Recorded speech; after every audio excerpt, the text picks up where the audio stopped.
দিন ওরা ঘুমাইতে পারে না যে আসলাম চৌধুরী কিভাবে ঠেকাবে। সেই জন্য বিভিন্ন কথা, মিথ্যা কথা, সত্য কথা সব কিছু মিলে ওরা অনেক কিছু বলবে। দিন শেষে আসলাম চৌধুরী সহ ধানের শীষের বিজয় হবে। গড়ে তোলা এক জিনিস, আর শিক্ষা প্রতিষ্ঠান সবগুলোকে একটা উন্নত স্তরে নিয়ে যাওয়া একটা জিনিস।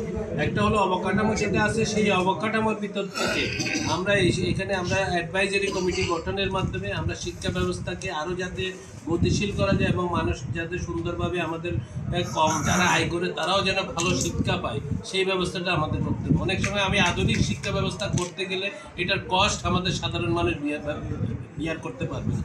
সেই জন্য ওদের জন্য না, আমার দরকার হলো আমাদের যারা কম নিম্নবিত্ত আছে বা তারা যাতে সহজে ভালো লেখাপড়ার সুযোগ করতে পারে, সেই জন্য তাদের জন্য পরিবেশ সৃষ্টি করা, তাদেরকে শিক্ষার ব্যবস্থা করার মাধ্যমে সুযোগ সৃষ্টি করে দেবো।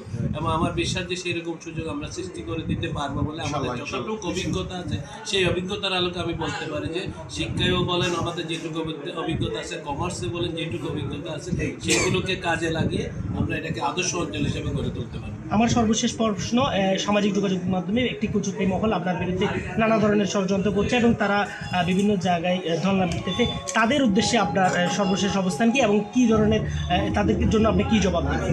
তাদের জন্য আলাদা কোনো জবাব নেই। আমি অনেক সময় নেগেটিভ প্রপাগান্ডাকেও আমার একটা পছন্দ বলে মনে করি। ওরা আমাকে আসলাম চৌধুরীকে সবসময় স্মরণ করে মনের ভীতির কারণে ওরা অনেক সময় আসলাম চৌধুরীর বিভিন্ন সমস্যাগুলো চিন্তা করার চেষ্টা করে। রাত দিন ওরা ঘুমাইতে পারে না যে আসলাম চৌধুরী কিভাবে ঠেকাবে। সেই জন্য বিভিন্ন কথা, মিথ্যা কথা, সত্য কথা সব কিছু মিলে ওরা অনেক কিছু বলবে। দিন শেষে আসলাম চৌধুরী সহ ধানের শীষের বিজয় হবে।